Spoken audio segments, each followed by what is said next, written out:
अब्बास जी क्या कहना चाहेंगे?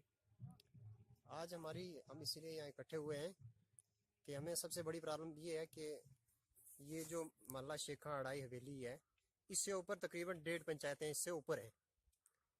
और इसमें ये हमारी जो रोड ऊपर जा रही थी, स्लाइड की वजह से वो बंद हो गई है। और उसके साथ साथ उस स्लाइड की जद में हमारे जो पीएचई की पाइपें, यहाँ से हमारा पानी का जो सिस्टम था, वो भी पाइपें टूट चुकी हैं। और यहाँ तकरीबन 2 वार्डें इससे आगे जिसमें बिजली सप्लाई यहीं से होती थी। और उस पस्सी की वजह से जो वो हमारी एक लिंक सेट था और 2-3 पोल थे, और तकरीबन 2 स्पैन हमारे जो है वो बिल्कुल इस पास के नीचे आ गए, जिस वजह से हमारी बिजली भी बंद है, पानी भी बंद है। और ये पूरा इलाका जो है रोड की इस से भी कट गया है।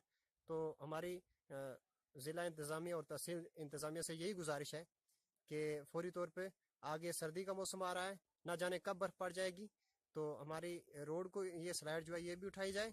और उससे पहले हमारा जो पानी और बिजली का जो नुकसान हुआ है, उसकी तलाफ़ी की जाए, ताकि वो दोबारा जो सप्लाई है बिजली की और पानी की बहाल हो सके।